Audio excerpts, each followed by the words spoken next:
Hindi mayaman ang aming pamilya. Sakto lang tulad ng nakakapag-almusal, tanghalian at hapunan. Minsan kinakapos, minsan naman sobra-sobra. Isang OFW si Papa at si Mama naman ay isang regular na empleyado sa isang pribadong kumpanya dito lang din sa atin sa Pilipinas. Meron kaming sariling bahay na nakuha ng aming mga magulang dahil sa kanilang pinagsamang pagsisikap. Dalawa kaming magkapatid, isang babae at isang lalaki. Babae ang panganay at siya nga si ate na itago na lang natin sa pangalang Angel. At ako naman ay pangalanan mo na lang na Kenneth. Sa aking pagkakatanda, hindi pa man kami parehong nag-aaral ni Ate Angel dahil 2 taon lang naman ang pagitan ng edad namin, ay madalas na kaming maiwan na walang kasamang matanda sa bahay. Minsan yung lolo at lola namin o kung hindi man ay nagbabayad si mama para mayroong mag-alaga sa amin. Dahil sa dalas namin na laging magkasama, magkausap ay lumaki kaming solid bilang magkapatid ang samahan. To the point na kung hindi nyo kami kilala at makita nyo kaming magkasama ay baka isipin nyo magjowa kami. At dahil sumabay ang aming paglago sa pag-unlad ng teknolohiya, ay pareho din naming natuklasan ang dahilan kung paano kami nabuo at isinilang sa mundo. At nang dumating ako sa aking pagbibinata, ang unang talsik. Hello guys and welcome dito sa Kasgul TV. At syempre kung ikaw ay bago dito sa aking channel at trip mo ang ganitong klase ng kwento, palike and subscribe naman dyan. Uhugin at wala pang muwang sa mundo ayon sa aking lolo't lola nang mapa sa amin ng bahay na maituturing namin sa amin. Dahil ang bahay na iyon ay naipundar dahil sa pinagsamang sipag ng aking mga magulang. Tawagin mo na lang akong Kenneth, hindi tunay na pangalan. 32 years old, may 2 anak at kasal sa babae na itago na lang natin sa pangalang Irene. Bata pa lamang kami ni Ate Angel na siyang aking nakatatanda at nag-iisang kapatid. Sa aming 2 magulang ay si Mama ang madalas naming makita at makasama.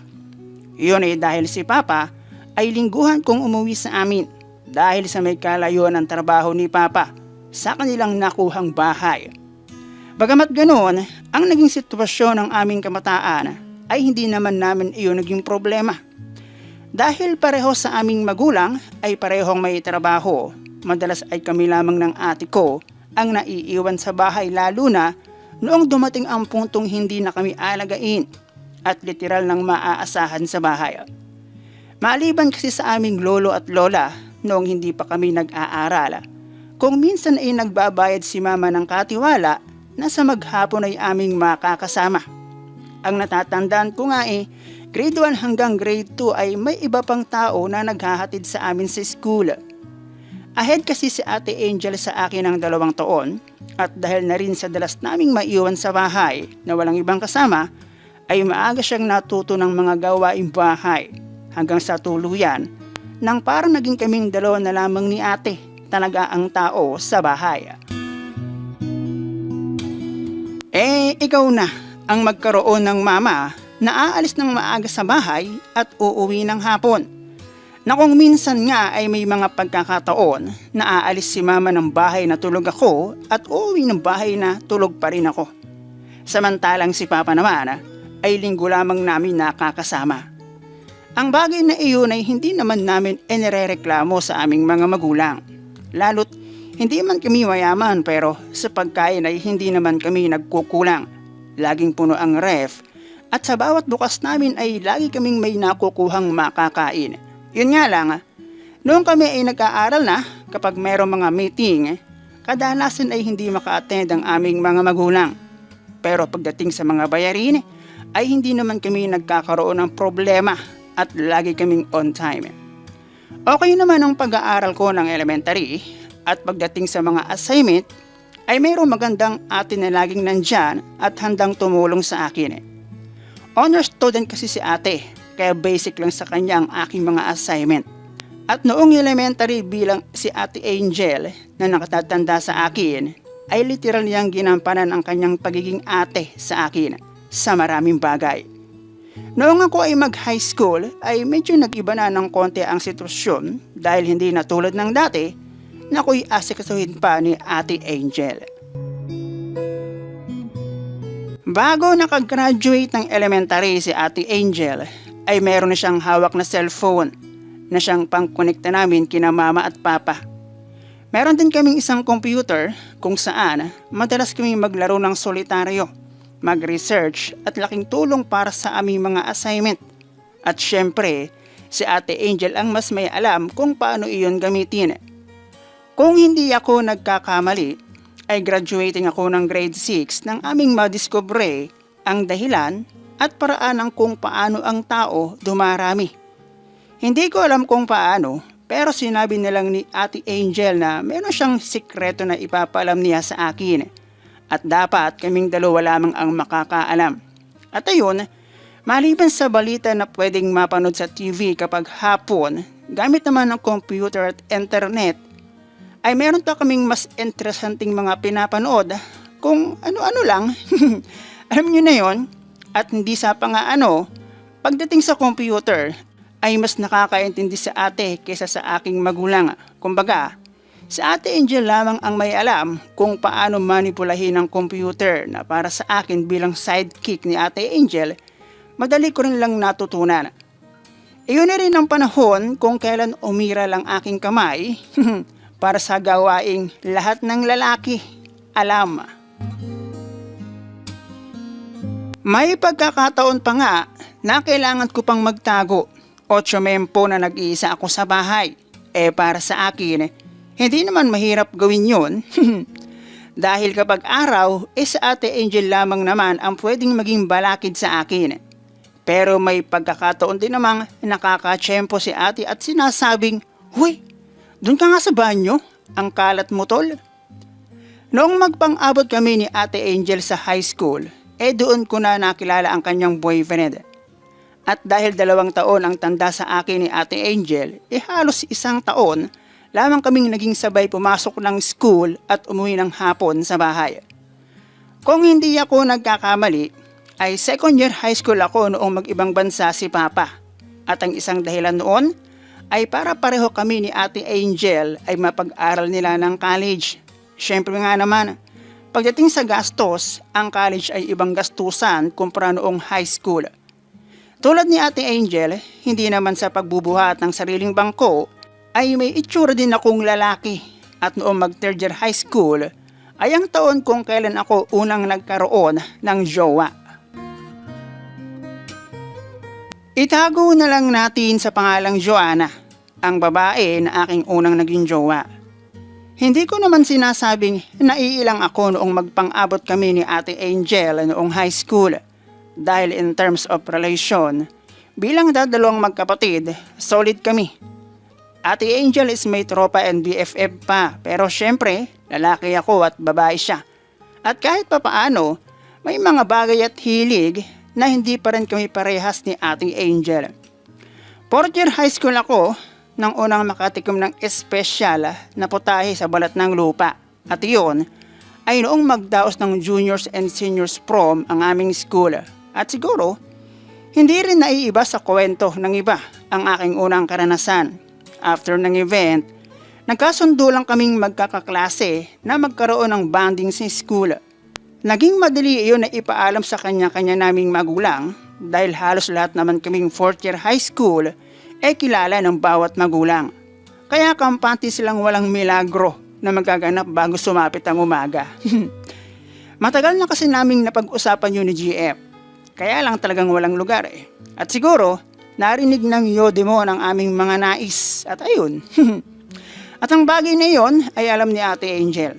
Dahil ako mismo ang nagkwentong noong gabing iyon, merong tulisan na nakapasok sa kuweba. Nagtanong pa nga siya ano raw pakiramdam?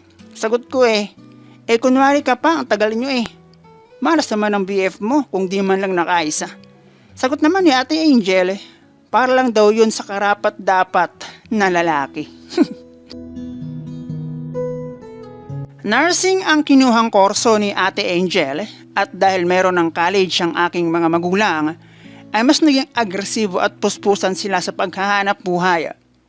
Ang naging plano ko, mag-architecture. At ang unang tanong ni Ate Angel, kaya ba ng utak mo? Masyadong mahirap yon para sa'yo. Mag-electrical engineer or mechanical engineer na lamang daw ako at tulad ni Papa, mag-abroad para mabilis ang pera. Tulad ng dati, mas nagkaroon kami ni Ate Angel ng oras na tulungan ang isa't isa. Lahat ng gawain sa bahay sambot na namin, habang ang dalawa naming mga magulang ang aming provider. Noong makagraduate si ate ng 4 na taon sa pagiging nursing, 3 na ang nakasuporta sa aking pag-aaral bilang electrical engineer. Bukod sa bawas na ang gastusin, ay mas umaluan ang pasok ng blessings sa bahay dahil maging sa Ate Angel ay isa na rin sa nagpapasok ng income sa aming pamilya. 3rd year high school ako noong magplanong magpagawa or magpa-extension ng bahay ang aking mga magulang. Pero sinabi ni Ate Angel, wag muna. Una, lagi namang wala sa bahay si Papa. Ikalawa, nag-aaral pa ako at 2 taon na lang naman, graduate na ako. Di saka na magpalaki ng bahay kapag wala ng ibang pinagkakagastusan. Isang malaking pagsubok ang dumating sa aming pamilya.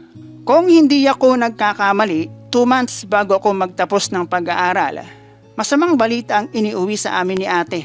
Buntis siya. At wala raw planong panagutan siya ng ama ng kanyang nasa sinapupunan. 2 taon mahigit nang nagtatrabaho si Ate Angel at noon alam ko marami siyang pera dahil hindi naman siya magastos. At ni isa sa amin walang nakakaalam na meron pala siyang jowa. Siguro itinago niya para hindi makaapekto sa plano ng aming pamilya. May usapan din kasi kami ni Ate Angel na wala munang mag-aasawa. Hindi naman naging masama ang loob ko kay Ate Angel dahil maging ako, may jowa at aminadong walang kapantay sa pakiramdam ang dulot ng bawal na labing-labing. At bilang nagkakaisang mag-anak, sa halip na sumba at sermon ay suporta ang aming ibinigay kay Ate Angel. Isang sorpresa ang aking natanggap mula kay Ate Angel matapos ko ang makagraduate ng college. 3 days after, kung hindi ako nagkakamali, ay tumawag sa akin si ate mula sa kanyang pinapasukan na trabaho at sabi tagpuin siya sa isang mall para mamili ng gamit sa aking soon-to-be pamangkin. Magkita na lang raw kami sa isang kasa ng motor at sabay na kami pumasok ng mall para hindi na kami maghanapan. Noong dumating ako sa nasabing kasa, nasa loob si Ate Angel at tinawag niya ako at pinapili niya ako bilang kanyang regalo sa aking pagtatapos ng college. Bilang isang engineer daw, dapat meron na akong service. Hindi na rin ako nakatanggi, lalo't isa ang motor sa aking mumunting pangarap. Kaya ayon, noong araw ding iyon, kahit buntis si Ate Angel at alam kong kailangan niya ng pera, nagpalabas kami ng isang motor, cash. At buong pagyayabang pa ni Ate Angel na nagbawas lang naman raw siya ng pera.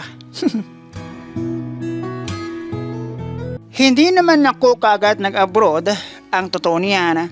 Na-regular pa ako sa isang kilalang company dito sa Pilipinas. Kaya lang, bilang tapos ng engineer, hindi ko matanggap na mas malaki ang sahod sa akin ni Papa. 26 years old ako nang magpa siyang mag-ibang bansa.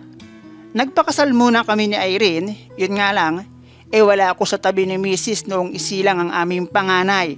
At tanging sa video call ko lang sila nakita. Ayun, tulad ko rin kasi ay engineer si Irene, matigas din ang ulot, ayaw tumigil sa pagtatrabaho. Wala pa kasi kaming sariling bahay, kaya ayon, si mama ang tumigil sa trabaho para mag-alaga sa 2 apo. Kompleto na ang apo ni mama, isang lalaki at isang babae. Babae kasi ang pangalan ni Ate Angel, yun nga lang, single mom siya. Kami naman ni Irene, lalaki ang panganay. Hindi ko alam kung meron pa bang planong mag-asawa si Ate Angel, 35 na siya. Kung mag-aasawa pa siya at mag-anak, medyo mahirap na sa edad niya. At ang plano niya mag-ibang bansa. Sabi niya hindi niya raw kailangan ng lalaki sa buhay. Masakit kasi ang nangyari sa kanya. At sa bagay na yun, naiintindihan ko siya. Bilang lalaki ang panloloko ay hindi ko kinukonsinte.